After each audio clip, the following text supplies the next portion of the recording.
Kan tadi kamu jawab nih, yang bikin Yesus meninggoy, Yesus itu sendiri ya? Iya, tapi dengan cara apa dia meninggoynya? Oke, ku kasih analogi yang pas, contoh-contoh. Misal, aku depresi berat nih, katakanlah aku lagi putus cinta.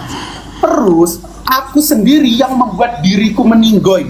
Entah itu dengan cara minum racun, minum anggur asam, atau lompat dari gedung tingkat 50. Itu bisa disebut aku bunuh diri nggak? Iya, kalau kau lompat dari gedung ya kau bundir, gimana sih? Sama seperti Yesus yang membuatkan Yesus disalib dia sendiri kan, atas kehendaknya kan. Loh, tapi kan yang mendera dia menyiksa di waktu itu siapa? Oh, berarti kamu menganggap Kan dia bukan dia menyiksa dirinya sendiri. Emangnya Tuhan Yesus Mesias menyiksa dirinya sendiri? Gimana sih kamu ini? Yang menghendaki Jesus Christ meninggoy di palang salib dia sendiri. Kamu tahu nggak perbedaan ya bundir dengan dia menyerahkan nyawanya? Tadi kan udah aku jelasin. Ini gimana sih? Tadi kan dia menyerahkan nyawanya ya sehingga dia mengalami kematian. Ke siapa? Oke. Dia menyerahkan nyawanya. Dia menyerahkan nyawanya ke siapa? Oke, di sini kita baca pakai dalil ya. Oke. Dia menyerahkan nyawanya ke siapa? Oke, iya bentar. Iya, lo enggak. Dia bilang dia menyerahkan nyawanya dan menganggap dia bunuh diri.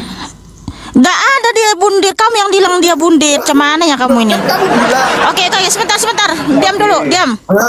Nah, Yohanes 10 ayat 11. Aku gembala yang baik memberikan nyawanya bagi domba-dombanya. Jadi dia memberikan nyawanya bagi domba-dombanya supaya kita hidup. Makanya ada kebangkitan. Nah, itulah terbukti Yesus Mesias itu berkuasa atas maut. Dia meninggoy, dia turun ke alam maut, dia membebaskan tawanan-tawanan yang terpenjara di dunia kematian, sehingga ketika dia bangkit, orang itu pun bangkit, yang meninggoy itu pun bangkit. Efesus 4 ayat 8 sampai 10. Nih saya bacakan dulu ya. Bentar. Efesus ya, oke. 4 8 sampai 10 ya. Itulah sebabnya kata Nas, tak kala ia naik ke tempat tinggi, ia membawa tawan-tawanan, ia memberikan pemberian-pemberian kepada manusia. Bukankah ia telah naik, berarti bahwa ia juga turun ke bagian bumi yang paling bawah. Ia yang telah turun, ia juga yang telah naik jauh lebih tinggi daripada semua langit untuk memenuhkan segala sesuatu. Wow, haleluya. Ya, makanya bentar dulu. Ya, bentar dulu. Jangan panik. Lalu di Matius 28, ya, Matius 27 ayat 50 sampai 53 ya. Nah, dan lihatlah tabir bait suci terbelah dua dari atas sampai ke bawah, dan terjadilah gempa bumi, dan bukit-bukit batu terbelah, dan kuburan-kuburan terbuka, dan banyak orang kudus yang telah meninggoy bangkit. Dan sesudah kebangkitan Yesua, mereka pun keluar dari kubur lalu masuk ke kota kudus dan menampakkan diri kepada banyak orang. Ya, jadi bentar dulu, jangan dipotong dulu. Kan dia yang berkuasa atas maut, dia yang mematikan dan menghidupkan, ya. Dia yang menghendaki supaya dia mengalami kematian karena dia setelah disiksa, didera, ya, banyak darah yang keluar. Karena kan pemilik kehidupan itu dia, suka-suka dia. Itu bukan bundir. Karena apa? Kalau orang yang bentar. Kalau orang yang bundir, dia menggunakan media, ya. Jangan panik dulu. Oh lah, ya ampun dah. Tenang, jangan dipotong dulu. Nanti aku akan bertanya sama kamu, ya. Jangan nanti giliran saya bertanya pusing 7 keliling. Yesus Mesias itu dia berkuasa, ya. Dia pemilik kehidupan, suka-suka dia menyerahkan nyawanya bagi umatnya supaya kita bangkit. Dia menyerahkan nyawanya, dia sendiri. Yohanes 10 ayat 11, dia memberikan nyawanya bagi kita supaya kita hidup. Makanya ketika dia, Simpel. Bentar. Enggak, jangan panik dulu. Jangan dipotong dulu, ya. Karena dia pemilik kehidupan, suka-suka dia, ya. Makanya dia turun ke bagian bumi paling bawah, dia membebaskan tawanan-tawanan yang terpenjara sehingga dia bangkit. Jadi kalau orang yang mundur itu menggunakan media, ya, lompatlah pakai pisau lah atau pakai racun lah dan segala macam. Bentar, jangan dipotong dulu, ya. Nah, sehingga, ya, dia tidak berkuasa atas hidupnya. Kenapa kalau Tuhan itu tidak dikatakan bundir? Kenapa? Dia pemilik kehidupan. Dia bisa mati, dia bisa bangkit. Karena dia tahu dia bisa mati, dia bisa bangkit. Nah, kalau orang yang bundir, ya, Kepanjangan. bentar. Kalau orang yang bundir, dia tidak berkuasa atas hidupnya, karena hidupnya itu bukan miliknya. Hidup kita ini milik Tuhan. Maka kau tidak boleh dengan seenaknya menghabiskan hidupmu atau mengakhiri hidupmu sendiri dengan caramu sendiri. Karena hidup kita ini di tangan Tuhan, bukan di tanganmu. Itulah dikatakan kenapa bundir, karena kau tidak bisa mati dan bangkit sendiri, bukan kau pemilik kehidupan. Nah, itulah buktinya Tuhan kami berkuasa atas maut. Dia bisa mati dan bangkit, dan dia juga membawa tawan-tawanan ke tempat tinggi, yaitu surga. Nah, sekarang saudaraku, ya, Yesus HaMasiah berfirman, Wahyu 1 ayat 17-18. Jangan takut, akulah yang awal dan akulah yang akhir dan yang hidup. Aku telah mati, namun lihatlah aku hidup abadi selama-lamanya, dan aku memegang segala kunci kerajaan maut. Jadi situlah terbukti bahwa Tuhan kami itu Tuhan yang Maha Kuasa, berkuasa atas maut. Nah, sekarang aku mau bertanya, apa bukti bahwa Tuhanmu berkuasa atas maut? Boleh aku tanggapin dulu? Ya, silakan. Tapi kamu jawab nih, apa buktinya bahwa Tuhan berkuasa atas maut? Yang pertama gini, yang kutanya itu nggak sesuai dengan apa yang kamu jawab. Itu namanya kamu melarikan pertanyaan yang mana kitoh pertanyaanku jelas. Yang menghendaki Yesus mati, yang menghendaki Yesus meninggoy, siapa? Yesus sendiri kan? Dia bilang, sebutin kutip seluruh ayat tadi yang sama sekali tidak nyambung dengan korelasi Yesus meninggoy sendiri. Ku kasih contoh. Ketika aku lagi depresi, frustasi misal, putus cinta katakanlah, jangan deh saya loncat. Tapi saya menyuruh teman saya memasukkan racun ke dalam minuman saya, lalu saya minum minuman itu, apakah saya bunuh diri? Harusnya iya. Sama seperti Yesus ketika kamu Mikana. Bentar dulu, nggak nyambung. Orang yang ngasih kau racun lalu kau minum, kau nggak tahu nggak kau itu racun? Saya tahu. Kau tahu? Saya menyuruh teman saya racun agar saya minum. Artinya saya bunuh diri kan? Iya, kamu bundir. Iya. Karena bukan kamu pemilik kehidupan. Bukan kamu pemilik kehidupan. Bukan kamu pemilik kehidupan. Bukan kamu pemilik kehidupan. Ya, bukan kamu yang berkuasa atas hidupmu, maka kau nggak boleh mengakhiri hidupmu, karena hidupmu itu milik Tuhan. Nah, kalau Tuhan, siapa pemilik kehidupan? Dia pemilik kehidupan itu sendiri. Ya, dia juga mengalami kematian, ada tujuannya. Dia meninggoy, ada tujuannya, mau melepaskan, membebaskan anak-anaknya yang telah meninggoy di alam maut. Nah, itulah buktinya Tuhan kami berkuasa atas maut. Nggak usah kamu framing kemana-mana lagi. Sekarang gini. Nanti aku bentar, Goldian. Tolong tunjukkan pakai data. Ya, karena itu framinganmu. Mau terserah kamu bilang itu bunyi, terserah. Iya, terserah kamu bilang itu framingan, tetapi ya Tuhan kami itu pemilik kehidupan. Dia juga menghendaki supaya tubuhnya mengalami kematian, rohnya turun ke alam maut untuk membebaskan roh-roh yang terpenjara di dunia kematian, ya. Sehingga ketika Yesus HaMasiah bangkit, mereka pun bangkit. Nah, sekarang kalau orang yang bundir, bukan dia pemilik kehidupan. Hidupnya itu adalah milik Yesua, bukan milikmu. Jadi kau nggak berhak untuk mengakhiri hidupmu. Kalau Yesus HaMasiah dia pemilik kehidupan, suka-suka dia. Karena apa? Dia mau turun ke alam maut untuk membebaskan anaknya. Itulah buktinya bahwa Yesua HaMasiah berkuasa atas maut. Dia telah mengalahkan maut. Yesua HaMasiah berfirman di Yohanes 11:25, akulah kebangkitan dan hidup. Barang siapa percaya kepadaku, ia akan hidup sekalipun ia mati. Nah, sekarang tolong buktikan bahwa Tuhanmu berkuasa atas maut. Siapa yang pernah dia bangkitkan lalu ditempatkan di surga? Silakan pakai data. Oke. Aku tanggapin dulu ya, tenang. Minum air putih yang banyak, minum air. Jangan lagi bolak-balik ke situ. Silakan tunjukkan apakah Tuhanmu berkuasa atas maut. Aku tanggapin dulu. Apakah Tuhanmu berkuasa atas maut? Oke, apakah Tuhanmu berkuasa atas maut? Aku matiin. Aku tanggapin dulu. Ya. Yang pertama gini. Apakah Tuhanmu berkuasa atas maut? Udah bisa diem, gantian saya yang ngomong. Apakah Tuhanmu berkuasa atas maut? Udah, kamu nggak usah framing lagi. Tuhan saya terbukti berkuasa atas maut. Itulah kenapa ada kebangkitan. Kenapa ada kebangkitan di akhir zaman? Karena Yesus HaMasiah telah terbukti berkuasa atas maut. Dia mati dan bangkit pada yang ketiga, dan dia juga membawa tawan-tawanan ke tempat tinggi, yaitu surga, yang telah disaksikan para nabi dan para rasul. Dalilnya tadi sudah jelas saya tunjukkan. Efesus 4 ayat 8-10, Matius 27 ayat 50-53, ya. Bahkan Raja Daud udah melihat penglihatan keselamatan itu, bahwa Yesus masih akan menyelamatkan umatnya dari alam maut yang tertulis di Mazmur 68 ayat 18-23. Nah sekarang saya minta sama kamu, apakah Tuhanmu berkuasa atas maut, Goldian? Dia sudah terbukti Tuhan yang Maha Kuasa. Saya tanggapin ya. Oke, silakan jawab pakai data. Oke, yang pertama gini, kalau kamu tanya apakah Tuhanku berkuasa atas maut, jelas. Dia wal awalu, wal akhiru, wal dohiru, wal batin.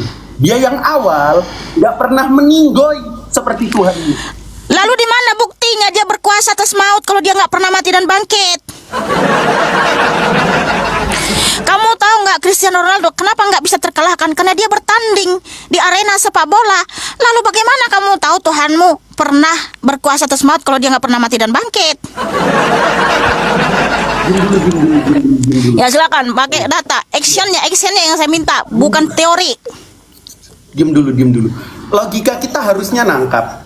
Ketika kita berbicara tentang Tuhan, Tuhan itu zat yang transendental, yang mana akal kita itu terlampaui olehnya. Ketika dia membuktikan dirinya dan berfirman bahwa dia yang awal, dia yang akhir, dan dia yang zahir, serta dia yang batin, itulah bukti bahwa Tuhan menaklukkan maut tanpa harus meninggoy. Pertama itu. Kedua gini, kamu berbohong dan aku aminkan saja kebohongan kamu. Kamu bilang Yesus sendiri yang menghendaki dirinya meninggoy. Dengan kata lain dia bunuh diri. Mana buktinya Tuhanmu berkuasa atas maut? Pakai data, Goldian, jangan pakai congor. Gini ya. Pakai data, Goldian. Pakai data. Buktinya Tuhanmu berkuasa atas maut. Actionnya mana? Kalau dialah yang awal dan akhir. Lo sebelum kita menuliskan itu, Alkitab sudah terlebih dahulu menyatakan, Yesus berfirman, akulah yang awal dan akulah yang akhir. Aku telah mati ya. Aku yang hidup, aku telah mati, namun dialah aku hidup abadi selama-lamanya, dan aku memegang segala kunci kerajaan maut. Itu buktinya dia berkuasa atas maut, gitu. Nah sekarang tunjukkan datanya, Goldian. Di mana buktinya Tuhanmu berkuasa atas maut? Action, yang saya tanya action, bukan teori. Diam ya. Diam dulu. Tadi udah kutunjukin datanya. Malah akal kita, Mikana, akal kita itu nggak bisa nerima kalau semisal Tuhan meninggoy walaupun dia kan jangan kamu jelasin Yesus Hamasiah sudah terbukti berkuasa atas maut. Dia membangkitkan orang mati dan ditempatkan di surga. Nah sekarang mana buktinya Tuhanmu berkuasa atas maut? Diam. Kamu selesaiin dulu ngomongmu. Kalau sudah baru diam aku jelasin. Kamu kan bertanya nih. Iya gini, tolong kalau kamu udah bicara, jangan kamu lagi menjelaskan iman Kristen karena kamu nggak tahu apa-apa. Sekarang tunjukkan datanya dalam kitabmu bahwa Tuhanmu berkuasa atas maut. Oke. Diam dulu ya. Saya nggak menjelaskan iman Kristen. Saya berbicara secara generik. Contoh dulu, di Mesir ada dewa yang namanya Osiris. Osiris dia juga meninggoy dan bangkit di antara orang mati pada hari ketiga. Apakah Osiris menaklukkan maut? Kalau menurut standarmu, harusnya akal kita bilang tidak. Di sini kita diskusi pakai kitab suci, bukan buku karangan. Gantian. Diam dulu, tahan emosi, gantian ya. Yang pertama pakai data dalam kitabmu, Goldian. Diam dulu ya. Diam dulu. Allah berfirman, diam dulu. Allah berfirman, dia membuktikan kalau dia itu menaklukkan maut, dia tidak memilih dirinya untuk bunuh diri. Karena apa? Itu maha suci Allah. Kalau semisal dia memilih dirinya untuk bunuh diri, maka maha suci Allah itu akan hilang. Makanya dia bilang, dia yang awal dan dia yang akhir. Beda misalnya, kalau ada cerita, ada orang yang dianggap sebagai Tuhan, lalu dia bikin dirinya bunuh diri. Padahal itu bohong. Aku tunjukin datanya. Ternyata teman-teman, yang bikin... Mana buktinya Tuhanmu berkuasa atas maut? Dari tadi kamu cuma nyampaikan teori. Ini dulu, aku tunjukin data. Pakai data dalam dalam kitabmu Tuhanmu pernah mati dan bangkit sebagai bukti dia berkuasa atas maut. Dengar dulu. Buktikan datanya di dalam kitabmu Tuhanmu berkuasa atas maut. Dia pernah mati dan bangkit, atau paling tidak dia pernah membangkitkan umatnya dan ditempatkan di surga sebagai bukti dia berkuasa atas maut gitu, Goldian. Kalau udah, Nah, oke. Tuhan Yesus Hamasiah terbukti teman-teman berkuasa atas maut. Bunuh diri. Dia pernah mengalami, dia pernah mengalami kematian.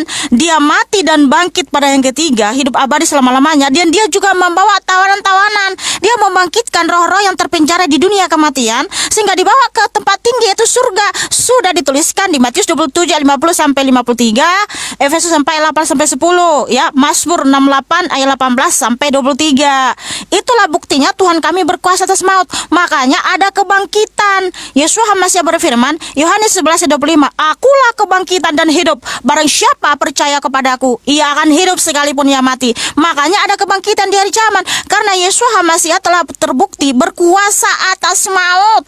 Dia sendiri pernah mati dan bangkit hidup abadi selama-lamanya, dan dia juga membangkitkan umatnya dan ditempatkan di surga. Makanya Yesus Hamasiah berfirman di Wahyu 1 ayat 17 sampai 18, Jangan takut, Goldian, kata Yesus, Akulah yang awal dan akulah yang akhir dan yang hidup. Aku pernah mati, lalu lihatlah aku hidup abadi selama-lamanya, dan aku memegang segala kunci kerajaan maut. Wow, haleluya, haleluya. Dia berkuasa atas maut, teman-teman. Dibuktikan melalui karyanya di atas kayu salib, melalui perbuatannya yang dahsyat dan amazing. Nah, sekarang saya tanya sama kamu, Goldian, mana buktinya Tuhanmu berkuasa atas maut? Dia pernah mati dan bangkit nggak sebagai bukti dia berkuasa atas maut? Atau paling tidak dia pernah membangkitkan umatnya di tempat di surga? Di mana dalilnya? Silahkan tunjukkan. Oke, diam dulu ya. Kamu berbicara, saya diam karena saya mengerti etika diskusi. Jadi gini, pertama, jangan masukkan pola pandangmu bahwa menaklukkan maut itu harus meninggoy dulu lalu bangkit. Jangan gitu. Itu kalau dalam sudut pandang logika itu sesuatu yang salah. Allah Subhanahu wa Ta'ala Maha Suci, Allah dari segala keterburukan, dari segala hal-hal yang najis yang ada di bawah kolong langit ini, tidak perlu meninggoy dulu untuk membuktikan dia takluk kepada maut. Karena apa? Dalam sudut pandang Islam, yang meninggoy itu adalah makhluk. Sedangkan Khalik, sang pencipta, yakni Allah Ta'ala, dia yang awal dan dia yang akhir, dia yang zohir dan dia yang batin. Dalilnya wal awalu, wal zohiru, wal akhiru, wal batin. Tolong jangan masukkan hanya teori, Goldian, nggak ada buktinya, actionnya. Kamu tahu nggak siapa yang bisa menaklukkan Goliat? Itu Daud. Bagaimana cara Daud menaklukkan Goliat? Ya, dia berperang, dia ambil apa itu ayunan, yaitu langsung metong itu. Dia menaklukkan, artinya dia bisa menaklukkan. Nah, bagaimana caranya Tuhanmu menaklukkan maut kalau dia tidak terbukti pernah membuat mati dan bangkit, atau paling tidak dia pernah membangkitkan umatnya? Mana buktinya dia berkuasa atas maut? Jangan ditendang, habis ini tendang. Mana buktinya? Tuhan berkuasa atas maut, Goldian. Oke, diam dulu. Yang pertama, maaf. Logikamu yang nggak masuk akal jangan dimasukkan dalam sudut pandang Islam. Tadi sudah saya jelaskan. Saya ingin tanya yang benar, yang meninggal itu benar. Berarti kamu hanya teori, Pak. Hanya teori. Hanya teori. Oh, Goldian, bentar dulu, Goldian. Iya, boleh. Tapi kan mana buktinya Tuhanmu berkuasa atas maut? Hanya teori semua yang kau sampaikan di sini, Goldian. Oke. Tadi udah aku sebutin ayatnya, wal awalu wad dohiru. Teori praktikalnya nggak ada, hanya teori, praktikalnya nggak ada, Goldian. Diam. Anggap aja. Kalau kamu anggap jawabanku salah, silahkan. Tapi umat muslim semua mengimani jawabanku. Oke, diam dulu. Oke ya, jangan lari. Goldian. Udah. Artinya Tuhanmu nggak berkuasa atas maut ya? Dia berkuasa. Udah. Mana buktinya? Pernah nggak dia membangkitkan umatnya, ditempatkan di surga? Atau pernah nggak dia mati dan bangkit sebagai bukti dia berkuasa atas maut? Dia kan harus terjun langsung, harus membuktikan dia berkuasa atas maut. Di mana buktinya, Goldian? Saya minta praktikalnya, bukan teori. Coba jelasin maut itu apa sih menurutmu? Maut? Maut itu dunia kematian. Oh, dunia kematian. Iya. Kan manusia meninggoy. Masuk rohnya ke alam maut. Kamu tahu alam maut itu apa? Maut itu dunia kematian, betul. Iya, alam barza. Kalau orang itu meninggoy, dia menaklukkan maut nggak? Ya nggak bisa lah, karena dia bukan Tuhan. Makanya hanya Yesus yang bisa mengalahkan maut. Makanya dia bangkit, dia berkuasa atas maut. Kalau kamu yang nggak bisa lah, karena kamu bukan Tuhan. Oke. Berarti selama 3 hari, ketika Yesus belum bangkit, dia belum menaklukkan maut, betul? Dia pernah di keadaan dia belum menaklukkan maut? Loh, dia terbuktikan dia sudah bangkit. Gimana sih si Goldian ini? Ya itu buktinya dia berkuasa atas maut. Karena kenapa hanya harus 3 hari? Dia harus terbukti kalau 3 hari ya dalam iman Yahudi, dia harus 3 hari baru betul-betul meninggoy, bukan mati suri, bukan pingsan. Jadi Yesus Hamasi itu bukan pingsan, bukan mati suri, ya bukan koma, tapi betul-betul meninggoy. Dan lalu dia bangkit pada yang ketiga, membuktikan dia berkuasa atas maut. Goldian berkuasa, ada actionnya, ada tindakannya, ada praktikalnya. Yesus Hamasiah berfirman, aku berkuasa ya. Ulangan 30-39. Akulah yang mematikan dan menghidupkan. Dibuktikan melalui perbuatannya, Goldian. Kamu tadi hanya menunjukkan dialah yang awal dan akhir. Apaan itu? Nah, kalau Yeshua Hamasi adalah yang Elohim itu sendiri berfirman di Ulangan 32-39, akulah yang mematikan dan menghidupkan, akulah yang meremukkan dan menyembuhkan, tidak ada selain aku, firman Yeshua. Terbukti melalui perbuatannya. Nah, Tuhanmu terbukti nggak dia berkuasa atas maut? Terbukti nggak dia bisa mematikan dan menghidupkan? Oke, diam, gantian. Ya, silakan pakai data. Oke, kita buka simple jawaban, kasih jawaban samamu. Simple, kita buka ayatnya. Nanti aku koreksi semua jawabanmu. Al-Hajj ayat 7. Allah nggak perlu dia meninggoy dulu untuk membuktikan dia takluk atau tidak. Al-Hajj berapa? Al-Hajj nomor 7 ya. Wa anna sa'ata atiyatul la raiba fiha wa annallaha yab'atsu man fil qubur. Sesungguhnya kiamat itu pasti datang, tidak ada keraguan padanya, dan sesungguhnya siapa? Allah akan membangkitkan siapapun di dalam kubur. Udah terbukti nggak, Goldian? Udah terbukti nggak, Goldian? Diam dulu. Sekarang berarti kan sudah aku tunjukin ayatnya. Allah nggak perlu bertindak langsung. Diam dulu. Allah nggak perlu bertindak langsung, yang mana merendahkan hakikatnya, meninggoy dulu lalu dibangkitkan. Sekarang tunjukkan. Lah udah terbukti nggak? Itu nggak terbukti, Goldian. Masih nanti, Goldian. Goldian yang ganteng dan cakep masih nanti, belum terbukti. Itu bisa jadi iya, bisa jadi tidak. Masih nanti, Mas Goldian. Belum terbukti, Mas Goldian yang cakep. Kalau Yeshua Hamasiah sudah terbukti, Goldian, dia membangkitkan umatnya dan ditempatkan di surga. Bahkan dia terjun langsung ke alam maut itu untuk membawa mereka. Karena 2 Korintus 3:17, Tuhan itu adalah roh. Di mana ada roh Tuhan, di situ ada kemerdekaan. Makanya roh Tuhan itu turun ke alam maut. Dia membawa kemerdekaan. Dia membawa tahun-tahunan ke tempat tinggi. Ya, itulah buktinya. Yeshua Hamasiah terbukti berkuasa atas maut, saudara-saudaraku. Oke, udah cukup Goldian, kita ganti dulu sama yang lain. Terima kasih. Udah cukup. Terima kasih. God bless you.